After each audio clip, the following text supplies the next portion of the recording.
Hey everybody, मैं हूँ UV और आप देख रहे हैं यूवी लर्न। आज की इस वीडियो में हम जानने वाले हैं कुछ इंपॉर्टेंट कॉन्स्टिट्यूशन अमेंडमेंट्स के बारे में, जो कि एचएसएससी के एग्ज़ाम में और स्पेशली ग्राम सचिव के एग्ज़ाम में 2 से 3 नंबर का आया था। तो चलिए शुरू करते हैं आज की वीडियो। सबसे पहले हम पढ़ेंगे कि अमेंडमेंट मतलब कि संशोधन, हिंदी में संशोधन, वो कौन से अनुच्छेद के अंतर्गत आता है। तो यहाँ पर मैंने लिखा हुआ है आर्टिकल 368।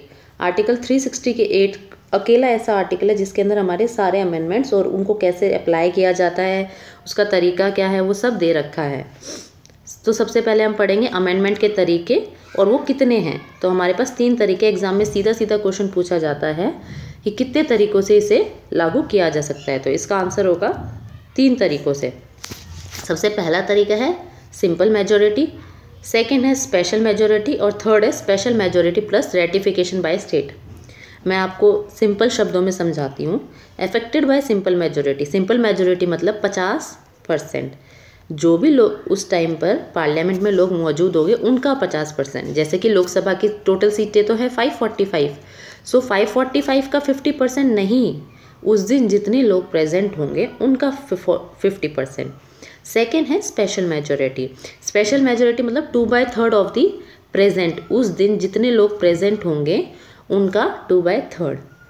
थर्ड है special majority plus ratification by state, मतलब जिस स्टेट के लिए वो बिल पास किया जा रहा है उसके 50% लोगों की मंजूरी, वो भी 50% ऑफ द प्रेजेंट। तो इस चीज़ को मार्क कर लीजिएगा कि प्रेजेंट लोगों का 50%, 2/3% जो भी है वो प्रेजेंट लोगों का। नेक्स्ट आ जाता है फर्स्ट अमेंडमेंट।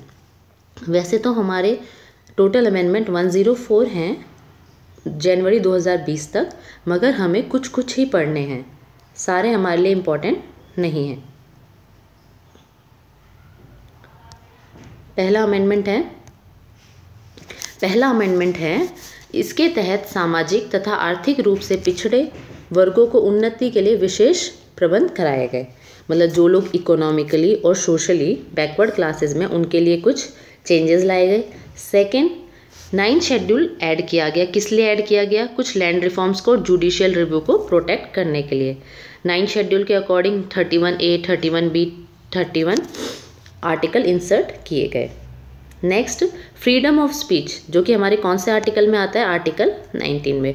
उसमें 3 चीज़ें ऐड की गई, public order, friendly relation with foreign state and incitement to an offence. इसको आप हिंदी में भी पढ़ सकते हैं, मैं आपको और सिंपल शब्दों में पढ़ाती हूँ।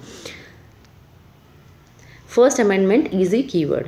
सबसे पहले इसमें 3 चीज़ें याद करने की हैं कि पहला कौन से ईयर में आया, 1951। इसको याद करना बहुत आसान है क्योंकि 1950 में हमारा कॉन्स्टिट्यूशन लागू ही हुआ था और उसके बाद अगर कोई अमेंडमेंट सबसे पहला हुआ होगा तो वो उसके नेक्स्ट ईयर में ही हो गया। तो 1951 में सबसे पहला अमेंडमेंट हमारा हुआ है। इसके अंतर्गत सबसे पहला शेड्यूल जोड़ा गया 9th, क्योंकि इससे पहले हमारे शेड्यूल थे 8। तो 8 के बाद जब भी पहला शेड्यूल जोड़ा गया 9th, वो हमारे पहले ही अमेंडमेंट से जोड़ा गया। और 9 शेड्यूल किस चीज़ को डिफाइन करता है? लैंड रिफॉर्म्स को। सेकेंड, आर्टिकल 19 में कुछ चेंजेस किए गए। यहाँ से आपको एक और चीज़ याद होती है कि आर्टिकल 19 किसके लिए है? Freedom of speech and expression के लिए। नेक्स्ट है 7th अमेंडमेंट। ये मैंने आपके लिए यहाँ पर कुछ मेंशन किया है कि एचएसएससी क्लर्क 2019 के क्वेश्चन में पूछा गया था, जो कि ये था कि when did state reorganisation commission come. जिन लोगों ने ये पेपर दिया था उनको पता होगा कि ऑप्शन में 1952, 1954, 1946 और 1948 थे। तो एचएसएससी ने इसका आंसर माना था 1952 और विकिपीडिया पर इसका आंसर दिया है 1953। तो आप दोनों ही याद कर लीजिएगा क्योंकि यहाँ से बनना शुरू हुआ था और 1953 तक आते आते ये लागू हो गया था। अब है 7th अमेंडमेंट एक्ट। ये मैंने यहाँ पर इसलिए इंक्लूड किया कि 7th अमेंडमेंट एक्ट भी स्टेट रीऑर्गेनाइजेशन एक्ट, हिंदी में बोलो तो राज्यों का पुनर्गठन के बारे में बात करता है। आई एम सॉरी, मेरे को थोड़ी खांसी है। इसी को हम इस एक्ट को 1956 का नाम दिया जाता है। तो आप दोनों में कंफ्यूज मत होना, एक्ट है 1956 में क्योंकि अमेंडमेंट तभी आया था और कमीशन बनी थी 1953 में। वो रिपोर्ट बना के सबमिट करने में टाइम लग जाता है। तो इस कमेटी को हेड किसने किया था? फजल अली कमेटी ने। हिंदी में पढ़ेंगे। इसके मुख्य बिंदु क्या क्या? राज्यों का पुनर्गठन हुआ। पहले हमारे जो राज्य थे वो 4 ग्रुप के बेसिस पे थे, ABCD। ये बहुत हिस्ट्री है, हमें इसमें नहीं जाना, बट क्योंकि फजल अली कमेटी ने अपनी रिपोर्ट सबमिट की तो उसके हिसाब से हमारे कितने हो गए, 14 नए राज्य और 6 केंद्र शासित प्रदेश, 14 new states and 6 union territories. और अभी एट प्रेजेंट में हमारे कितने हैं, आप मेरे को कमेंट सेक्शन में बताइएगा। वैसे अभी हमारे जो है 28 and 8, 28 states and 8 union territories अभी हैं। इस आयोग के अध्यक्ष कौन थे, जस्टिस फजल अली शाह की सिफारिश से ये हुआ था। और किस आधार पे ये बना था, भाषाई आधार पर गठन हुआ था इनका। फर्स्ट स्टेट सबसे पहले कौन सा बना था, आंध्र प्रदेश। नेक्स्ट है, यहाँ पर मैंने आपको एक पूरी की पूरी टेबल दी है, किसके बेसिस पे, कि जितने भी अमेंडमेंट स्टेट से रिलेटेड है, इनके बीच में भी कुछ अमेंडमेंट हैं जो इम्पॉर्टेंट है, बट मैंने स्टेट्स वालों का कंपाइलेशन इकट्ठा इसलिए दिया है ताकि आपको याद करने में आसानी हो। सबसे पहला है 10th amendment 1961, Dadar and Nagar Haveli को यूटी में चेंज किया गया। 1961 Dadar and Nagar Haveli.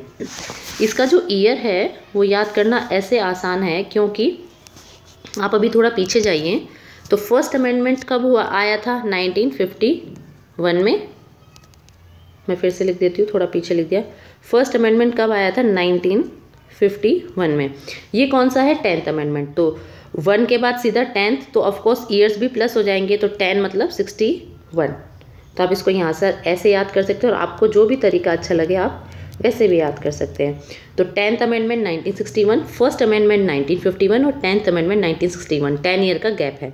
Dadar and Nagar Haveli UT, जो भी आज भी यूटी की तरह ही एग्जिस्ट करती है।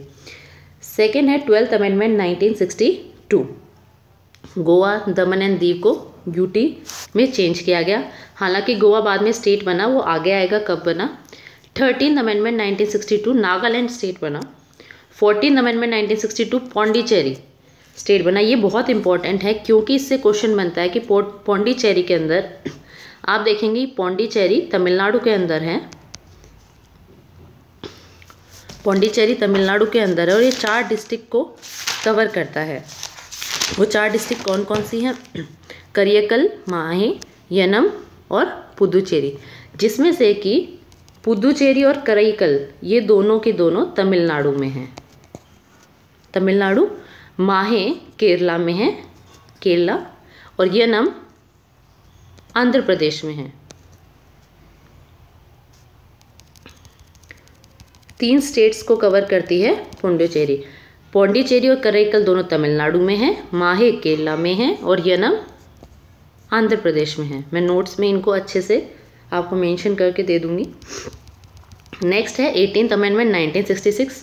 इससे को तो आपको याद करने की ही ज़रूरत नहीं है, क्योंकि यही वो अमेंडमेंट है जिससे हरियाणा 17th नंबर का स्टेट बना था। 18th अमेंडमेंट 1966 को किससे अलग होके, पंजाब से अलग होके, क्योंकि आप हरियाणा के तो आपको अच्छे से पता होगा। 22nd अमेंडमेंट 1969 मेघालय सब स्टेट बना। सब स्टेट बना किससे अलग हो गए, कई बार ये भी पूछ लिया जाता है किससे अलग होकर बना, तो ये आसाम से अलग होकर बना। आसाम से अलग होकर पहले एक सब स्टेट बना और फिर फुल स्टेट का दर्जा इसको 1971 में दिया गया।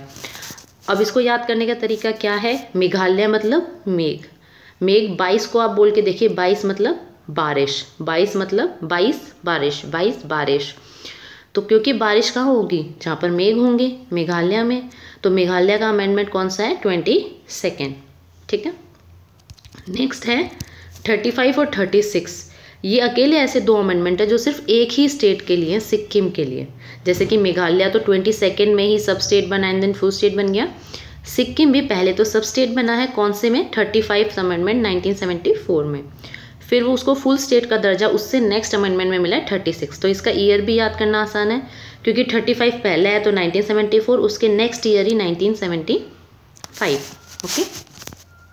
सिक्किम को फुल फ्लेज्ड का दर्जा कब मिला है, 1975।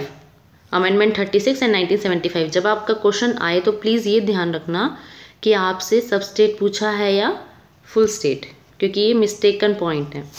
नेक्स्ट है 55th अमेंडमेंट 1987। दोनों ही 1987 में, 55th भी और 56th भी। अरुणाचल प्रदेश बना और 56 में गोवा, जो कि आपने ऊपर गोवा पढ़ा था कि गोवा, दमन एंड दीव यूटी बने थे 12th में, वही गोवा 56 में स्टेट बन गया, फुल फ्लेश्ड स्टेट। क्योंकि आज की डेट में गोवा स्टेट ही है, यूटी नहीं है। तो कब चेंज हुआ? 56th अमेंडमेंट 1987 में। मे बी इनके ईयर समवेयर इम्पॉर्टेंट नहीं है, बट अमेंडमेंट डायरेक्टली पूछे जा सकते हैं।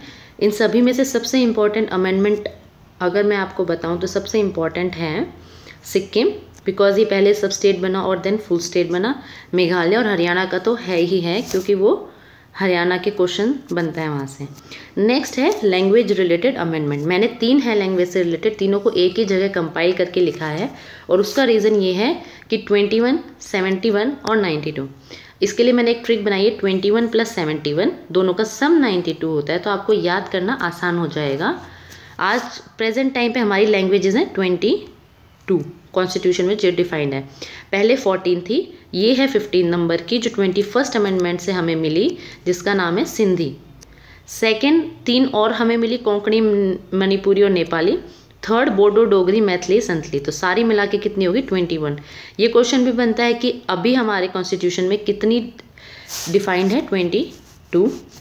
पहले कितनी थी? 14। 15 नंबर की हमें मिली 21st अमेंडमेंट से। और ये शेड्यूल मैंने यहाँ पर मेंशन किया है, मैं आपको शेड्यूल पढ़ाऊँगी। तो किस शेड्यूल में हमारी भाषाएं डिफाइंड है? 8th शेड्यूल में।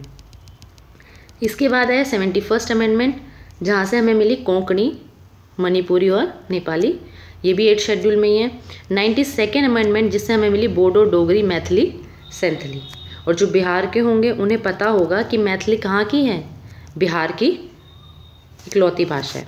ठीक है, इकलौती तो नहीं, मगर जो इन ऑफिशियल लैंग्वेजेस में जुड़ी हुई है वो मैथिली बिहार की है। क्लियर? 21 + 71 92। आप इसको यहाँ से याद करने की एक छोटा सा तरीका बना सकते हैं, नहीं तो आपको वैसे वोकली याद हो तो इससे अच्छा तो कुछ है ही नहीं। तो भाषा से संबंधित हमारे सिर्फ 3 संशोधन है, 21, 71, 92। 21, 71, 92 आप ऐसे पढ़ोगे 2-3 बार तो भी आपको याद हो जाएगा, 21, 71, 92। नहीं तो अगर आप कभी भूल भी जाते हैं तो इन तीनों का जो सम है वो ऑलवेज 2 का सम थर्ड वन के बराबर आएगा। भाषा 21st से जो हमें मिली वो पहली थी 1, फिर हमें 3 मिली और फिर हमें 4 मिली। अगर आप इनको भूल भी जाते हो तो फर्स्ट इनसे 3 मिली हैं, इनसे 4 मिली है। तो ये इंक्रीजिंग ऑर्डर में, बढ़ते हुए क्रम में, 21 में 1, 71 में 3 और 92 में 4। ठीक है, आगे चले। नेक्स्ट है 42nd। ये मोस्ट इम्पॉर्टेंट है, मोस्ट इम्पॉर्टेंट है। मैं इस पर स्टार लगा देती हूँ। क्यों है? क्योंकि इसको हमारा मिनी कॉन्स्टिट्यूशन बोला जाता है। छोटा कॉन्स्टिट्यूशन मतलब छोटा संविधान। ये कब आया? 1976 में। इसको याद करने का तरीका बहुत ही अच्छा है, क्योंकि 6 7 जा 42 होता है। 6 7 जा 42 होता है, 7 को 6 से, तो ईयर 19 तो आपको पता है चल ही रहा है शुरू से। 76, 7 6 जा 42। तो मैंने तो इसको ऐसे ही याद किया है। एक्चुअली छोटे छोटे निमोनिक्स होते हैं, ये सुनने में हंसी आती है, बट जब आप इनको याद करेंगे ना तो आपको बहुत जल्दी याद होंगे। तो 1976, 7 6 जा 42। इसमें क्या क्या ऐड हुआ? एक हमारा परमिएबल होता है, उसमें 3 नए वर्ड जोड़े गए, socialist, secular and integrity. Socialist, secular and integrity. जो बच्चे हिंदी वाले हैं उनको हिंदी में PDF मिल जाएगी, मगर आपको ये वर्ड्स भी पढ़ने चाहिए, क्योंकि कहीं ना कहीं 10 नंबर आपके HSSC में आते हैं, तो हो सकता है यही वर्ड पूछ लिए जाए। ठीक है, नेक्स्ट है fundamental duties by the citizens. ये जोड़ा गया, फंडामेंटल ड्यूटीज़। कौन से में? एक नया पार्ट बनाया गया, पार्ट 4A। देखो इसका नाम A जोड़ा गया क्योंकि हमारे पहले ही पार्ट है, पहले ही बहुत सारे पार्ट है हमारे कॉन्स्टिट्यूशन में। तो अगर कोई नई चीज़ जोड़नी है तो उन्होंने कोई नया पार्ट नहीं जोड़ा, 4th में ही सेक्शन बना दिया A, 4th A। तो 4th A में हमारी है फंडामेंटल ड्यूटीज़ ऐड की गई। टोटल कौन से अमेंडमेंट से ऐड की गई? 42nd से। पहले फंडामेंटल ड्यूटीज़ नहीं थी हमारी, बट किस वाले आर्टिकल से जोड़ी गई? न्यू पार्ट 4A से जोड़ दी गई। कौन से अमेंडमेंट के थ्रू? 42nd। कितनी चीज़ें इंपॉर्टेंट हुई? 1976 में बना, 3 न्यू वर्ड्स जोड़े गए, फिर फंडामेंटल ड्यूटीज़ सिटीजन्स के लिए जोड़ी गई। कौन से पार्ट में? पार्ट 4A में। नेक्स्ट है, फिर से मैंने यहाँ मेंशन किया है कि ये HSSC के 10 जनवरी को जो ग्राम सचिव का एग्ज़ाम हुआ था उसमें ये क्वेश्चन आया था। हालांकि अमेंडमेंट लिखा हुआ नहीं आया था, बट आर्टिकल आया था ये 300A। एग्जैक्टली यही लिखा हुआ आया था कि 300A जो कि फंडामेंटल राइट था पहले, क्या प्रॉपर्टी वाला, उसको लीगल और कॉन्स्टिट्यूशनल राइट किसके अंडर बनाया गया है, आर्टिकल 300A के अंडर। 44th अमेंडमेंट क्या कहता है, इसने राइट टू प्रॉपर्टी को फंडामेंटल राइट की लिस्ट से हटा दिया। पहले हमारे 7 फंडामेंटल राइट्स थे, अभी हमारे 6 फंडामेंटल राइट्स हैं। तो जो 7th वन था वो राइट टू प्रॉपर्टी ही था, जिसको चेंज करके इन्होंने लीगल राइट और कॉन्स्टिट्यूशनल राइट बना दिया। अब इसका जो ईयर है वो भी इम्पॉर्टेंट है, इसको याद करने का तरीका देखिए। 46 का था, 7 6 42, 46 नहीं 42 का था, 7 6 42, तो 42 44 2 ईयर्स का गैप है, 2 साल, इसके 2 साल बाद आया ये अमेंडमेंट 42 44, और 76 वहाँ था, तो 76 + 2 ईयर भी 2 बढ़ गए।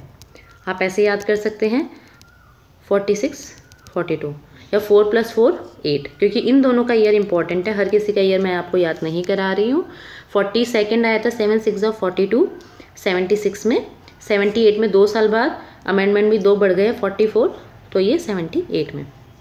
यहाँ पर एक आर्टिकल इंपॉर्टेंट है 300A, जिसने कि राइट टू प्रॉपर्टी को बदल के फंडामेंटल राइट से लीगल एंड कॉन्स्टिट्यूशनल राइट बना दिया। हमारे मौलिक अधिकार से बदल के उसने उसको संवैधानिक अधिकार बना दिया। नेक्स्ट है 86th अमेंडमेंट। ये इसलिए इम्पॉर्टेंट है, इसका भी ईयर इम्पॉर्टेंट है, क्योंकि इसने वैसे तो एक ही चीज़ ऐड करी, बिल्कुल सेम, आप देखेंगे एजुकेशन और एजुकेशन, तीनों में ही एजुकेशन जोड़ी, मगर ये जो एजुकेशन इसने जोड़ी है फंडामेंटल राइट्स में जोड़ी, आर्टिकल 21A फंडामेंटल राइट्स में, कि 6 से 14 साल तक के जो बच्चे हैं उन्हें पढ़ाना एक फंडामेंटल राइट है, नेसेसरी है। फिर इसने आर्टिकल 45 में ये चीज़ जोड़ी। आर्टिकल 45 कहाँ आता है हमारा, DPSPs में आता है, DPSPs में आता है, डायरेक्टिव प्रिंसिपल्स में आता है आर्टिकल 45, वहाँ भी इसने यही बात कही। और 51A आता है हमारी फंडामेंटल ड्यूटीज़ में। तो तीनों सेम राइट है, कोई डिफरेंस नहीं है, बस जो आर्टिकल 21A है वो राइट्स में है, ये DPSPs में है, और ये फंडामेंटल ड्यूटीज़ में है। एक और छोटा सा डिफरेंस अगर आप नोटिस करेंगे तो, कि यहाँ से 6 से 14 साल तक की उम्र में ड्यूरेशन दे रखी है, यहाँ पर भी ड्यूरेशन दे रखी है, बट क्योंकि DPSP में ड्यूरेशन नहीं है, अप टू मतलब 6 साल के बच्चे तक, 6 साल का बच्चा, 6 साल के बच्चे तक वो एज कंपलसरी है। नेक्स्ट यहाँ पर देखिए, ये वो अमेंडमेंट्स हैं जो सिंगल लाइन में आपको याद करने हैं, इनका टू द पॉइंट याद करने, इसलिए मैंने इनको बड़ा बड़ा नहीं लिखा है, इतने इंपॉर्टेंट भी नहीं है, बट थोड़े बहुत हैं, तो मैंने डायरेक्टली एक चार्ट सा बना दिया है। सबसे पहले है 15th अमेंडमेंट, जिसने कि हाई कोर्ट जजेस की जो एज है वो 60 से बढ़ाकर 62 कर दी है, 60 से 62 कर दी है 15th अमेंडमेंट ने। ईयर इंपॉर्टेंट नहीं है तो मैंने मेंशन नहीं किया है। अब हाई कोर्ट जजेस की अगर एज 60 से बढ़ के 62 हो गई है, प्रेजेंट रिटायरमेंट एज, तो सुप्रीम कोर्ट की कितनी है, 65 है। हालांकि ये यहाँ पर नहीं बढ़ाई गई है 15th अमेंडमेंट में, बट मैं नॉलेज के लिए बता रही हूँ कि 65 है। नेक्स्ट है 24th अमेंडमेंट, जिसने कि ऑब्लिगेटरी कर दिया प्रेसिडेंट को to give his assent. Assent मतलब क्या होता है हिंदी में, सहमति। 24वें अमेंडमेंट में obligatory to president to give his assent, जब कोई भी बिल पास होता है तो वो प्रेसिडेंट के साथ पास जाता है, तो उसको उसने ऑब्लिगेटरी कर दिया कि वो अपना असेंट देगा ही देगा, ऑब्लिगेटरी बना दिया है। 31st अमेंडमेंट क्या कहता है कि इसने जो लोकसभा की सीटें वो 525 से बढ़ाकर 545 कर दी हैं। 52nd अमेंडमेंट ने हमारा 10th शेड्यूल जोड़ दिया। अब आप देखेंगे कि 9th शेड्यूल कहाँ जुड़ा था हमारा, 1951 में, फर्स्ट अमेंडमेंट से।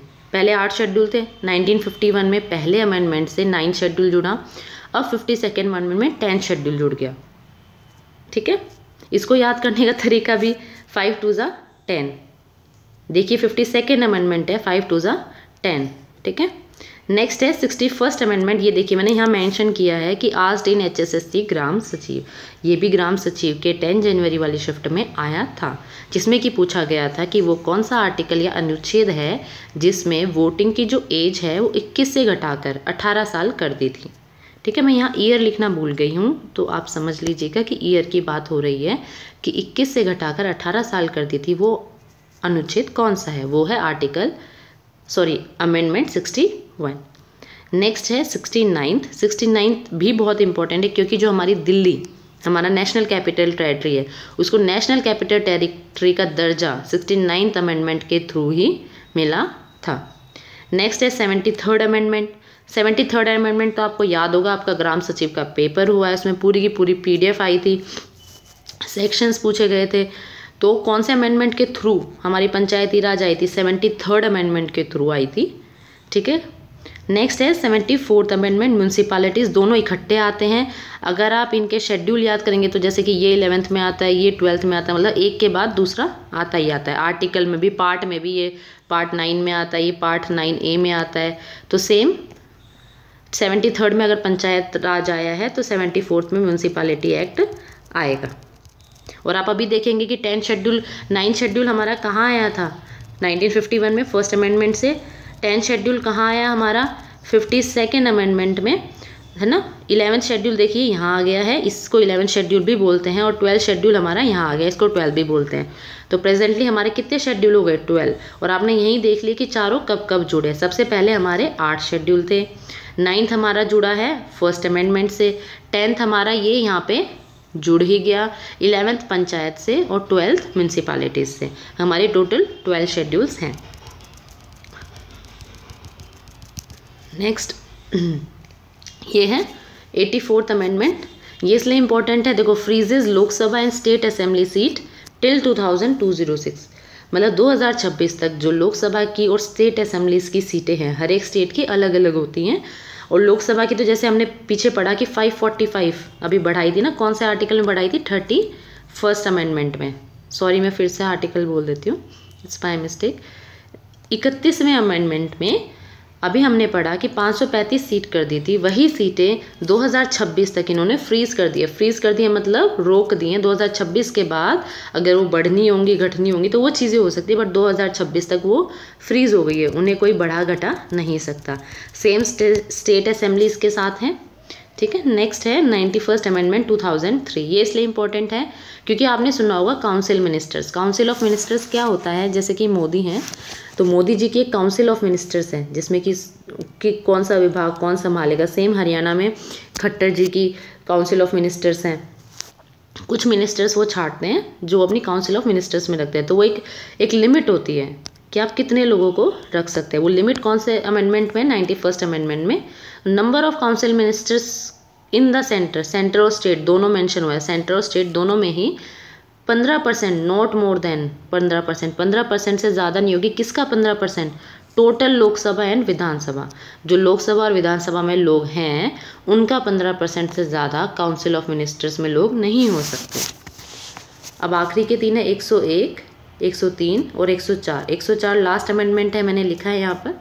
101 है GST goods and services tax, जो कि 1 जुलाई 2017 से इफेक्टिव हुआ था, बट इसका जो अमेंडमेंट है वो 2016 में ही आ गया था। तो इसमें कंफ्यूज मत होना, अमेंडमेंट आया था 2016 में और 1 जुलाई 2017 से GST लागू हो गया था। GST की फुल फॉर्म है गुड्स एंड सर्विसेज टैक्स। इसको याद करने का तरीका है, जैसे कि 101 फर्स्ट अमेंडमेंट है तो यहाँ पे लिखिए 100 रुपये। 100 रुपये पे अगर आप टैक्स लगाएंगे तो वो हो गया 1 रुपया, यहाँ हो गया 101 रुपये। 100 पे 1 रुपये का टैक्स लग के वो 101 रुपया हो गया है। तो 100 पे 1 का टैक्स लगा मतलब GST, 100 पे 1 रुपये की GST लग गई और कितने हो गए वो? 101। तो 101 फर्स्ट अमेंडमेंट 2016। और आप ऐसे भी याद कर सकते हैं कि 101 का मतलब होता है शगुन। जब भी हम किसी की शादी वगैरह में शगुन डालते हैं तो 101 रुपये का डालते हैं। अभी तो लोग ज़्यादा डालते हैं बट 101 रुपये का डालते हैं। तो 101 रुपये पैसे से रिलेटेड हो गया तो ऑफकोर्स टैक्स वहीं पर लगेगा। नेक्स्ट है 103 अमेंडमेंट 2019। ये तो बच्चों को वैसे ही याद होगा जो इस कैटेगरी में आते हैं। EWS 10% reservation economic weaker section. EWS की फुल फॉर्म है इकोनॉमिक वीकर सेक्शन। जो लोग इकोनॉमिक वीकर सेक्शन में आते हैं उनको 10% का रिजर्वेशन गवर्नमेंट जॉब में सरकार ने दिया है। और कब दिया था? 2 ईयर्स पहले दिया था 2019 में। और कौन सा अमेंडमेंट है ये? 103 अमेंडमेंट, ठीक है। नेक्स्ट है 104 अमेंडमेंट 2020। देखिए 2020 में ही आया और ये लेटेस्ट है, इसके बाद अभी तक कोई अमेंडमेंट नहीं आया है। ये किस लिए था? Remove seats of Anglo Indians. आपको पता होगा कि 2 सीट लोकसभा में और विधानसभा में दोनों जगह जैसे कि प्रेसिडेंट मनोनीत करता था या CM मनोनीत करता था, वो हटा दी गई हैं, ठीक है। परमानेंटली हटा दी गई हैं एंग्लो इंडियंस की जो सीट थी। सेकंड, उन्होंने क्या किया कि जो रिजर्वेशन SC और ST को दिया था वो हमेशा टाइम टू टाइम बढ़ता रहता है, तो उन्होंने फिर से बढ़ा दिया 10 साल के लिए। 10 साल मतलब 2020 तक, क्योंकि 20 में बढ़ा है तो कब तक बढ़ा दिया है, 30 तक उन्होंने बढ़ा दिया है। ये दो चीज़ें हैं। इसको 103 वाले को अगर आपको लर्न करना मुश्किल हो तो आप ऐसे याद कर सकते हैं कि E और W की जो शेप है, आप कहीं ना कहीं इसको रोटेट करके देखेंगे तो ये 3 की तरह ही दिखेगी। 3 को ऐसे बना लो, ऐसे बना लो या ऐसे बना लो, ये तीनों ही 3 हैं। तो इससे आप याद कर सकते हो कि 3 मतलब EWS, ठीक है। और 104 क्योंकि लास्ट है, और इसको ऐसे याद कर सकते हो कि एंग्लो इंडियंस लास्ट हो गए, मतलब आज के बाद वो रहेंगे ही नहीं। या फिर ऐसे भी याद कर सकते हो कि 2 एंग्लो इंडियन की सीट सेंटर से कम हो गई, 2 स्टेट से कम हो गई, तो 2+2 104 अमेंडमेंट, ठीक है। जैसे भी आपको सही लगे आप याद कर सकते हैं। नेक्स्ट हमारे क्वेश्चंस हैं। सबसे पहला क्वेश्चन है मैंने इसमें मोस्टली 2-3 ही क्वेश्चन डाले हैं अभी, बट वो डाले हैं जो अभी हमने पीछे नहीं पढ़े होंगे, जैसे कि कुछ छूट गए हैं। सबसे पहला है, in how many ways the constitutional amendment in India can take place. कितने तरीकों से, आप याद कीजिए सबसे पहला था कि 3 तरीकों से हम लागू कर सकते हैं। भारत के संविधान में संशोधन करने के 3 तरीके हैं। संसद का सरल बहुमत मतलब 50% ऑफ दी प्रेजेंट, ठीक है। सेकेंड है संसद का विशेष बहुमत मतलब 2/3 ऑफ द प्रेजेंट। और राज्यों की सहमति भी कितने से, 50% ऑफ द प्रेजेंट, ठीक है। नेक्स्ट है, which article of Indian constitution deals with constitutional amendments. आपको अच्छे से याद हो गया होगा आर्टिकल 368, अमेंडमेंट 368 एक यही आर्टिकल है जो अमेंडमेंट्स को डिफाइन करता है।